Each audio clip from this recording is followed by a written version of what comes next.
E os ataques dos Estados Unidos, o presidente Donald Trump declarou hoje que previa até 5 semanas de conflito com o Irã, mas a guerra pode se estender. E o nosso entrevistado agora é o professor de Relações Internacionais do Berea College, nos Estados Unidos, mais uma vez participando aqui da programação da Jovem Pan, professor Carlos Gustavo Pódio. Sempre uma honra te receber aqui, professor. Boa noite, muito obrigado. Boa noite, Thiago. Sempre um prazer conversar com você, com quem nos ouve e assiste aí pela Jovem Pan. O professor, agora há pouco Israel promoveu novos ataques e tentando olhar um pouco para frente. A gente falou muito das razões do conflito nesses últimos dias, mas olhando para frente, o que mais querem os Estados Unidos e Israel com esses ataques?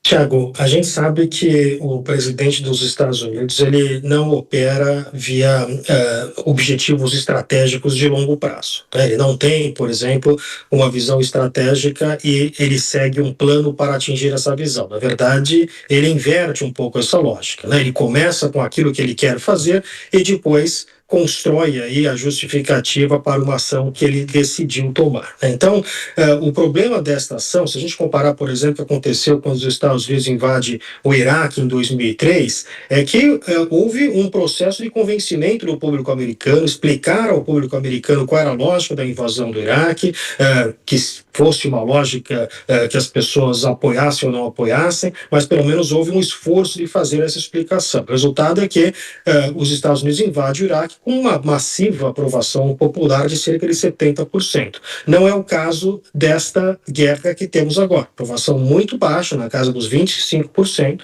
Objetivos estratégicos não estão muito claros, porque há uma certa desconexão entre aquilo que se diz querer alcançar, que é a mudança de regime, e os meios que estão sendo empregados, que são ataques aéreos. Essas duas coisas, elas não andam juntas. Não há nenhum exemplo na história em que ataques aéreos levaram a uma mudança de regime, e muito menos uma mudança de regime na direção daquela pretendida por aqueles que estão fazendo o ataque. Então nós estamos entrando agora numa fase que é aquilo que se fala desde o século XIX, essa é uma expressão utilizada pelo general Clausewitz, que escreveu sobre a questão da guerra, e ele usou a expressão a névoa da guerra. Uma vez que a guerra acontece, fica muito difícil prever o que vai acontecer no futuro. Quer dizer, os atores podem ter uma pretensão, ainda mais aqueles atores que são mais poderosos, podem ter uma pretensão que eles controlam o rumo das coisas, mas não é bem assim que a coisa acontece. Basta a gente lembrar o exemplo da Rússia que invadiu a Ucrânia, pensando que ia ser uma operação de uma semana, estamos aí em 4 anos de guerra.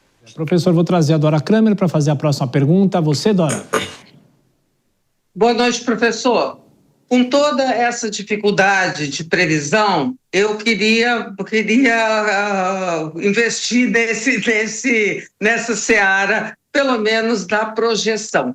O cenário que a gente tem hoje, é possível falar mais em persistência do regime dos ayatolás, ou se pode já projetar, de alguma maneira, o desmoronamento desse regime, ou então uma persistência em colaboração com os Estados Unidos, como diz pretender o Donald Trump? Pois é, boa noite, Dora. Essa opção, que seria a opção Venezuela, ou seja, você instalar um cliente autoritário que faça as suas vontades, ela é muito menos possível no caso do Irã do que foi no caso da Venezuela. Há uma série de fatores aqui, a gente não vai nem ter tempo de explorar, mas a começar pelo tipo de ação. Na Venezuela, você teve uma operação que foi pontual, retirada do líder, negociação com o regime. Isso nós não estamos vendo acontecer no Irã. Você teve a morte do Ayatollah e não há uma negociação com o regime. Há, pelo contrário, há uma narrativa de que o regime deve ser derrubado. Se o regime deve ser derrubado, você tira qualquer possibilidade de negociação com esse regime. Bom, isso nos deixa as outras opções. Uma das opções é a sobrevivência do atual regime iraniano. Se a gente tiver apenas ataques aéreos, essa me parece a possibilidade mais forte, ou seja, um regime que, em frangalhos, enfraquecido e com uma série de problemas de infraestrutura, ainda assim consegue se manter e pode eventualmente se utilizar, inclusive, de mais violência contra a sua própria população. Um outro cenário é que haja uma derrubada desse regime mas aí não está nada garantido que vai se seguir a esse regime, ou seja, a gente não opera numa lógica binária de ou o regime ele é autoritário ou ele é democrático, né? A gente tem diversos graus de autoritarismo e diversas formas de autoritarismo. Nada impede que você derrube os ayatolás, por exemplo, e você instale no lugar uma ditadura militar, que é uma opção bastante possível dada a estrutura hoje que nós temos no Irã com a Guarda Revolucionária iraniana controlando o aparato de violência no país. Então esta é uma possibilidade possível. Então, o que a gente sabe é que esse desejo do Donald Trump, que, olha, nós vamos fazer ataques aéreos, e aí vocês, civis, vão tomar o poder, isso é muito difícil de acontecer, porque você está pedindo para civis desarmados enfrentarem um governo armado. Essa é a razão pela qual mudança de regime neste grau, que diz pretender os Estados Unidos, só acontece quando você, de fato, coloca tropas no chão, quando você coloca tropas com um aparato de violência que vão substituir ou vão capturar aqueles que são os líderes e tentar, de alguma forma, influenciar a forma que as coisas vão acontecer.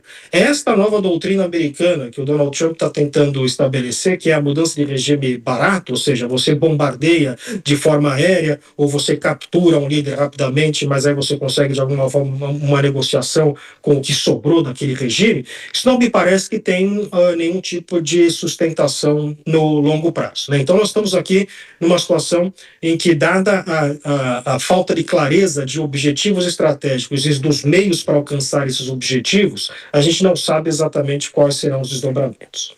Enquanto o professor falava, a gente via imagens ao vivo de Beirute, os novos ataques de Israel. Lá são mais 5 horas já à madrugada, 1h40 da madrugada. A gente continua de olho e Denise Campos de Toledo faz a próxima pergunta. Denise. Professor Paz, boa noite. Eu queria saber em relação às grandes potências, porque, na verdade, a China e a Rússia já ficaram incomodados com relação à situação da Venezuela.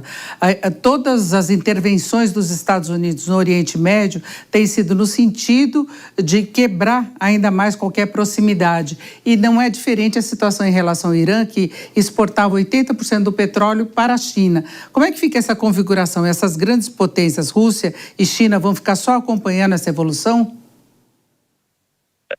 Eu acho que o cenário mais possível é uma resposta positiva à sua pergunta, Denise. Você tem o Irã, que é um país que está bastante, isso deixa claro agora com esta guerra, isolado do ponto de vista internacional. É um país que não conta com grandes aliados. É bem verdade que existe uma aliança de conveniência, né, com China e Rússia, mas nem China nem Rússia parecem dispostas a fazer algo além para proteger o Irã, muito menos entrar em algum tipo de conflito militar. Então nós vamos ouvir protestos retóricos, mas sem grande ação concreta. A China, ela acaba realmente se prejudicando bastante, porque grande parte do petróleo que o Irã vende hoje, que o Irã está sofrendo pesadas sanções econômicas, mas vende cerca de 80% do seu petróleo, como você disse, para os chineses. Então isso, de fato, deve colocar aí um problema, pelo menos do ponto de vista da China, mas a China tem outras opções para comprar esse petróleo. Quem não tem é o Irã, né? O Irã que ficaria numa situação muito mais complicada, dado que depende que grande parte do seu mercado hoje, na questão do petróleo, é absorvido pela China. Mas nem China, nem Rússia. A Rússia, além de tudo, está ocupada com a sua própria guerra, né? A Rússia está numa guerra que se gasta 4 anos, teve praticamente todo o seu exército nesses 4 anos destruído, ou seja, tem sido obrigada a repor o número de tropas, porque houve aí cerca de 1 milhão de baixas em 4 anos, e a Rússia, portanto, não tem a menor condição de abrir qualquer outra frente do ponto de vista militar. Então, são 2 aliados que o Irã tem, assim como são os mesmos que a Venezuela possui, mas que não parecem dispostos a tomar nenhum tipo de ação, além de protestos retóricos. Professor, de forma breve, para a gente encerrar nossa entrevista, eu lembro, nos anos 2010, tínhamos muitos registros de ataques do Estado Islâmico, em Nice, em Londres, enfim. O senhor acha que uma guerra como essa, há um potencial de grupos como o próprio Estado Islâmico atacarem grandes cidades, capitais? O potencial é grande para isso, professor?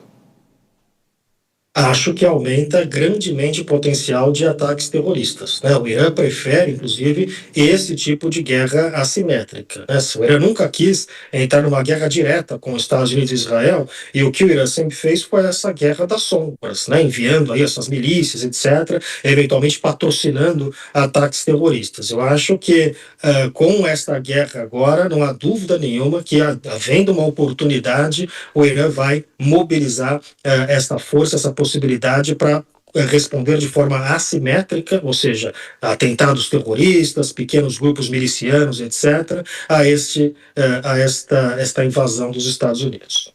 Professor Carlos Pódio, do Berea College, nos Estados Unidos, professor de Relações Internacionais. Como sempre, muito obrigado por estar sempre à disposição da Jovem Pan. Professor, boa semana, volte sempre. Muito obrigado, boa semana a todos.